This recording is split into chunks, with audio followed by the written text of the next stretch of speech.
ప్రభుత్వం కంపెనీల లాభం కోసం పనిచేస్తుందా, లేక అన్నదాత కోసం పనిచేస్తుందా?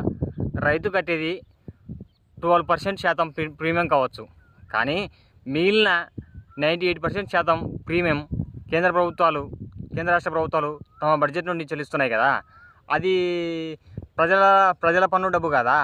పక్క పొలం బాగుందని నా పొలంలో తుఫాను నష్టం జరిగినట్లా మండలాన్ని, గ్రామాన్ని ఒక యూనిట్గా తీసుకొని సగటు నష్టం లేదని క్లెయిమ్స్ను ఎలా తిరస్కరిస్తారు?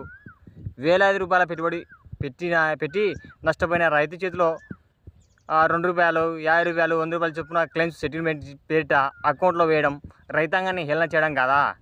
కేంద్ర రాష్ట్రంలో ప్రవేశపెట్టిన బీడ్ మోడల్ ప్రకారం కంపెనీకి వచ్చే లాభాల్లో 20% ఎక్కువ ఉంటే ఆ అదనపు సొమ్మును తిరిగి ప్రభుత్వానికి ఇచ్చేయాలనే నిబంధన ఉంది కదా. దీనిపై మీ అభిప్రాయం ఏంటి?